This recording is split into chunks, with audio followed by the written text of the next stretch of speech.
Boys and girls and everybody in between, welcome back to the channel. Today we are talking about Liverpool's dilemma.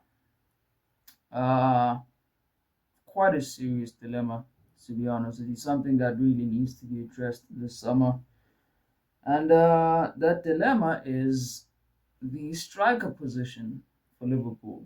Uh, a position that has eluded Liverpool for quite some time now. Liverpool haven't had a reliable striker, I'd probably say, for 3, 4 years now, maybe. You could argue that maybe last season, Darwin Nunez was like pretty reliable, but that was maybe like an outlier in the graph, in the stats and shit. But yeah, bruv, let's talk about it, bro. Let's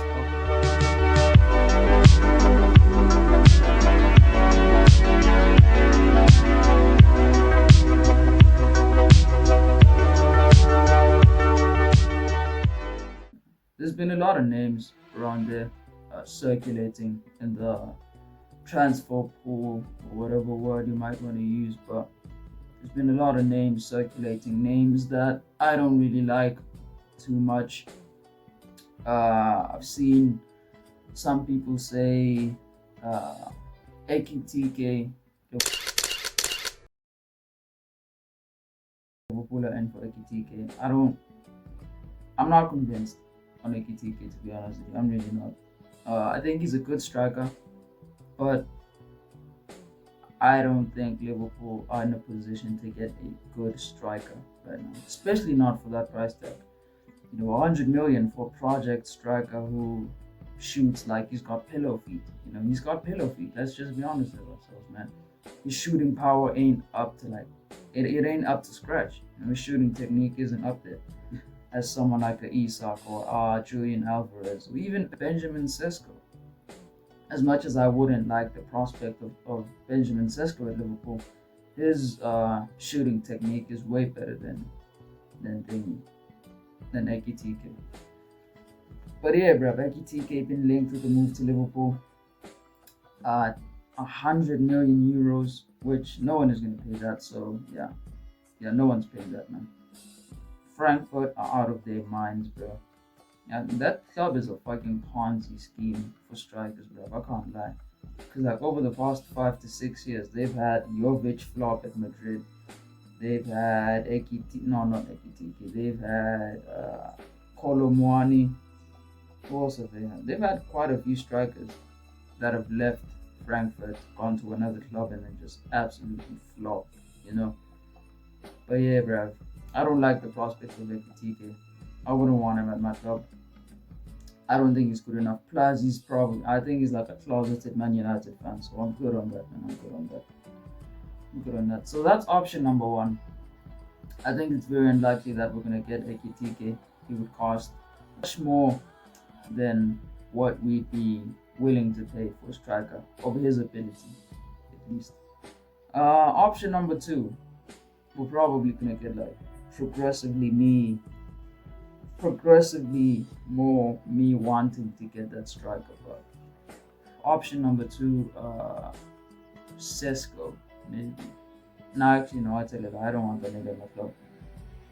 I do not want Benjamin Sesko anywhere near Liverpool Football Club. That man is a scrub of scrubs. He's the scrubbiest scrub of all scrubs, man. You might as well find that nigga in the hospital, bro. Cause that brother is a scrub, proper scrub. Shot power. He's a fucking shot power merchant, bro. Power shot plus merchant, bro. That's him. That's Benjamin Sesko, bro. There's nothing more, honestly, to his game than his ball striking. But I think he has the potential to be like a top level striker, to elevate to that level of like a Isak or a Alvarez or whoever you might think is of an elite caliber. Haaland, maybe not. I don't know. But yeah, he's Slovenian, so he's got that striker gene, sort of. That whole lineage of like Slav strikers is pretty strong. So yeah, he might make it. But I've heard Arsenal are looking at him. If I was Arsenal, I would get him now because I want Arsenal to fail. But if I was sensible, then I'd just tell them wait for like another 2 years or something, because this nigga is not that good. Not yet, at least. Not yet. He's definitely not worth the price tag that Leipzig have slapped on him. 92.5 million pounds, which is almost 100 million euros, or if not 100 million euros. No one's going to pay that again. Same thing as like ETK. No one's paying that for Sesko. But yeah, my option number two, someone who I would want more at the club than Ekitike, is Samu Hegawa, or whatever his surname is. I don't know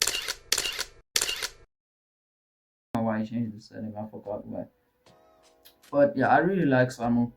I really, really like him. I think he's a powerful, strong striker. You know what I'm saying?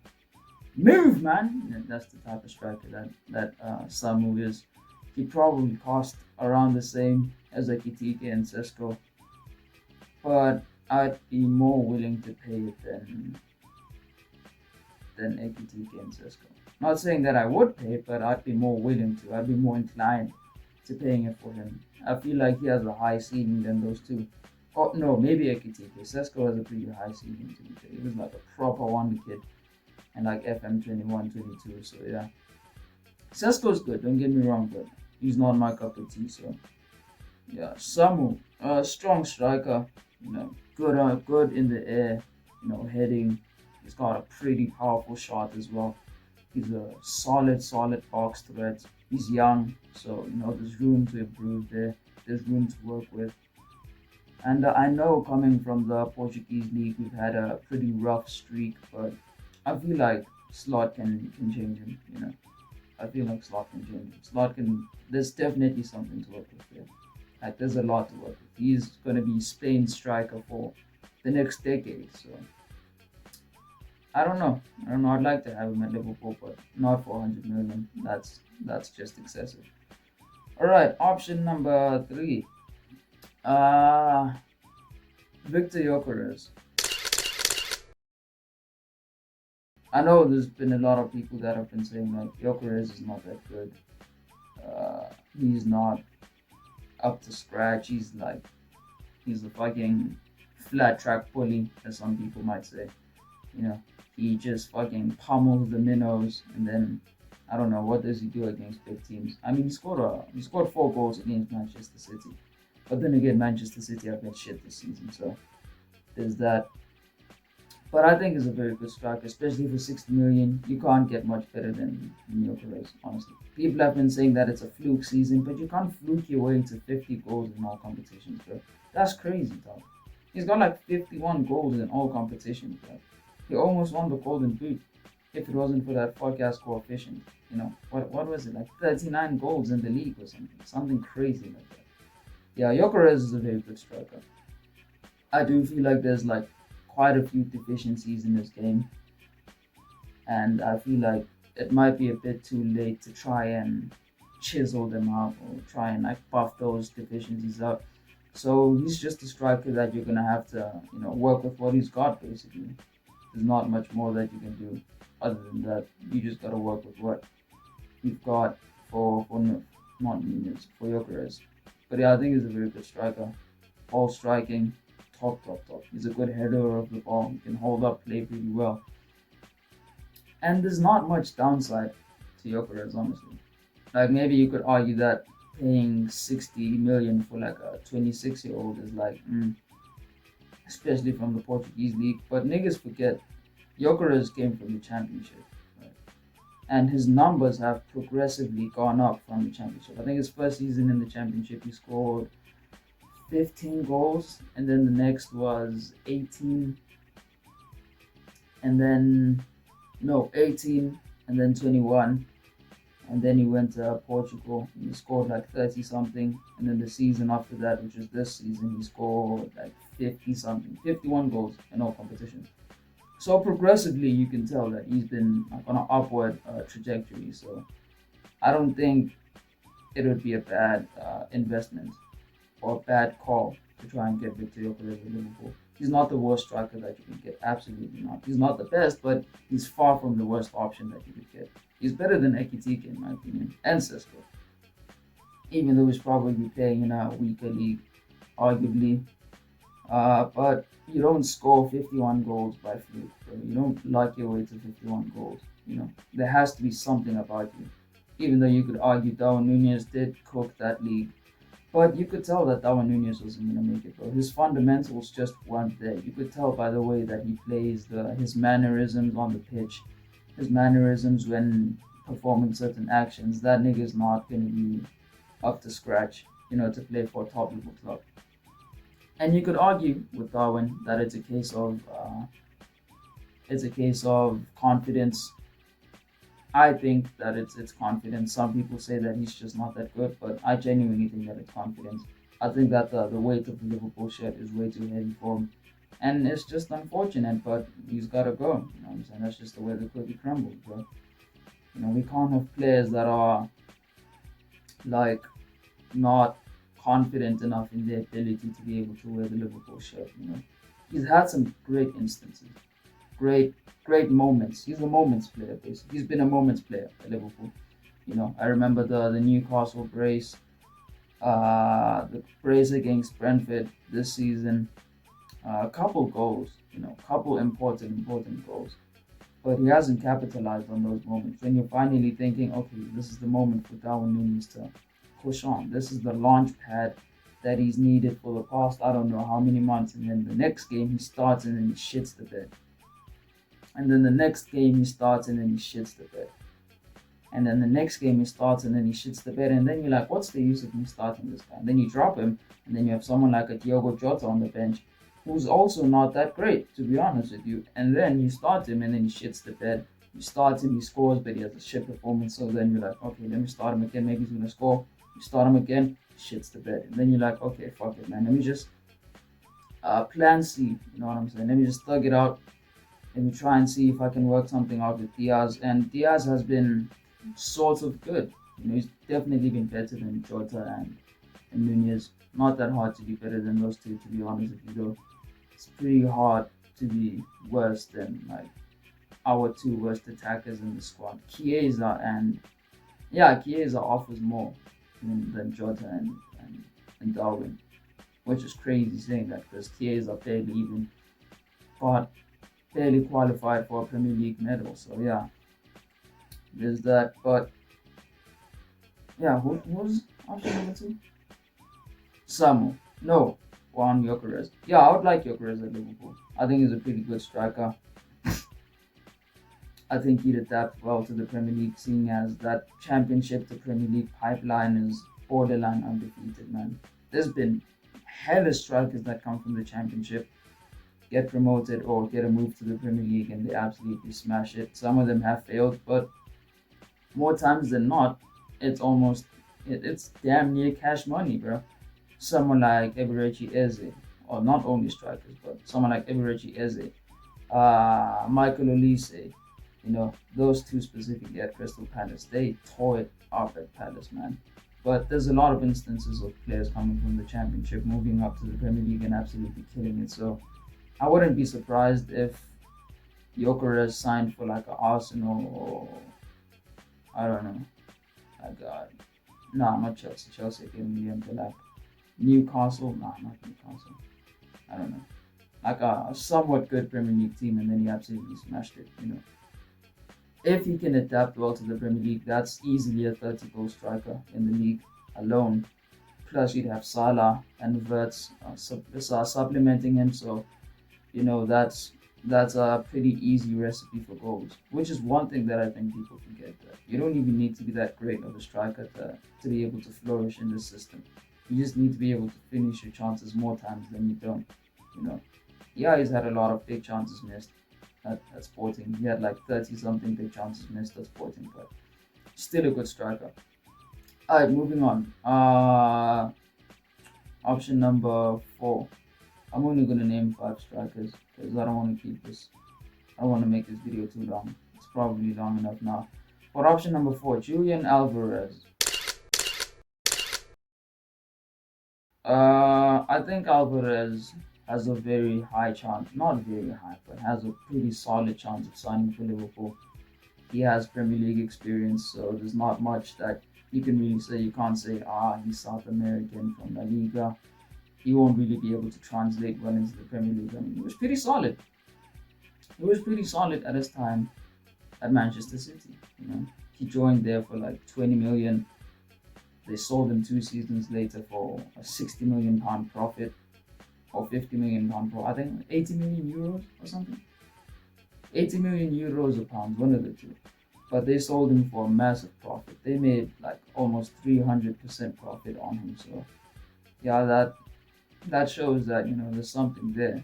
He's still somewhat young. He's like 24, 25. So yeah, I think he's a very good striker. One of the best in the world, easily. He can't really get much better than Julian Alvarez, if we're being honest. But yeah, he wouldn't be my first choice. But then again, seeing as the person who I'm gonna name next is probably staying at the club, I think I'm gonna have to be reserved to the fact that Liverpool are more likely gonna get Alvarez, unless they wait for the guy that I'm about to say. But yeah, I think Alvarez is very good. Good with both feet. He's cooked in La Liga. He scored goals against Madrid, Barcelona, if I'm not mistaken. So yeah, he's a pretty solid striker. If it wasn't for flipping UEFA and the cheating, he would have made Champions League quarterfinal or semi-final or whenever it was they got eliminated. They got robbed. Bro. That was crazy. That was crazy. I feel bad for Atleti, but yeah, I think he's a very good striker. He's someone that you can like. You don't even need him to do much. I know he's a pretty diminutive striker, so you'd expect him to be dropping deep and linking up play, but you wouldn't need him to do that. When you've got Salah and Florian Wirtz beside you, you don't really need to drop back. That's their job. They can link up the play. You just need to make sure that when the ball comes to you, shoot, score. Simple. Simple. Football is a very simple sport. It's very hard to fuck up the sport of football, and that's what Darwin Nunes was doing. He was overcomplicating it, and that's where he shat the bed. But Alvarez is a very good striker. I would like him at Liverpool, uh, but he's not my first choice. Okay, option number 5. My first choice. A lot of people's first choice. Someone who a lot of Liverpool fans have been twerking for the past season and a half, probably. One of the best strikers, if not the best striker in the world. Alexander Isak. I like Isak a lot. I really, really like Isak a lot. I made a video about Isak. I really want him to join Liverpool, but that's probably not happening, considering that Newcastle qualified for Champions League. So yeah, that's down and dead in the sewer, sort of, so to speak. But yeah, I think Isak is a very good striker. Obviously, Premier League proven. He's the second top goal scorer in the league. He scored 23 goals. So that's pretty solid season. His link-up play is very good. He's like good with his feet, dribbling and shit like that. He's good. His excuse me. His ball striking is also like top quality. So you can't really say that there's like much negatives to signing Isak, other than the price tag. You'd probably cost about 100 million plus pounds. It probably cost more than Wirtz. If we're gonna break the record, the British transfer record for Wirtz, we're probably gonna have to break it again for Isak. Like including add-ons and stuff, it probably cost about 135 million pounds. Plus, Newcastle have no incentive to sell. They just qualified for Champions League, Saudi owned. He's like their crown jewel. He's, the diamond in their watch, so to speak. Him and Bruno Guimaraes. So it's very unlikely that Newcastle are going to be willing to sell. Very, very unlikely. And even if they do sell, it's probably going to be like for an absolute fortune. It's going to be close to 150 million pounds. It's going to shatter the British transfer record. It's probably going to be close to like top 3, maybe top 4 most expensive signings of all time. So yeah, Isak would cost a lot of money, but he's also going to have surgery, which is one major downside to him. Alexander Isak is his injuries. He's like kind of injury prone, you know.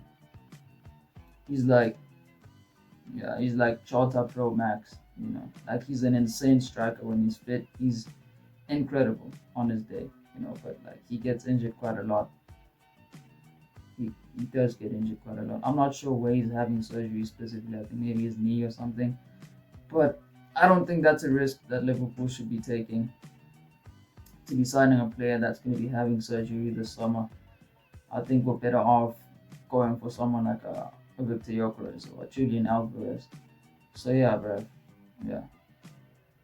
Yeah, I've finally accepted the fact that we're not going to get Isak, which sucks because he's like the best striker on the planet. And I think he would be insane on the slot playing next to Salah and Florian Wirtz. It would be insane. We'd be making movies, bro. We would be making straight movies. It would be damn near pornographic, right? More babies would be dying than, I don't know, the Spanish flu, right? That many nuts would be nutted if we had that attack. Florian Wirtz, Isak, and Mo Salah.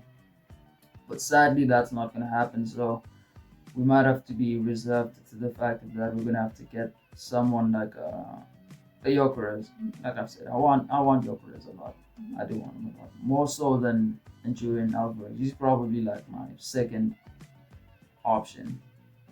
If we can't get Isak, obviously we can't get Isak. So it's like the order is Isak, Gyökeres, Alvarez, Samu, and then Ekitike. You know, that's the order in which I would want Liverpool to go about it. I really don't like Ekitike, man. I don't know if I've said this, but I don't like that nigga, man. I don't like him. He doesn't look like a striker. I saw a video. Pythagoras and Boots said that he's the Wembenyama of football, which I can get the comparison. I can get it, but we're gonna look at it at face value. You know, saying that he's the Wemby of football is crazy, bro. Wemby's like a generational talent. You know what I'm saying? But obviously, that's not the way that he's looking at it. He's talking about a tall, lanky, skinny striker, you know, that can maneuver his way through tight defenses, which is kind of true. He can do that, but he's also underperformed his XG by like 7.5 in the league, which is crazy. He has the highest XG underperformance in the whole of Europe, which, yeah, I don't want that. I'm good, man. Miss me with that bullshit, okay? Miss me with that. But yeah, also 100 million.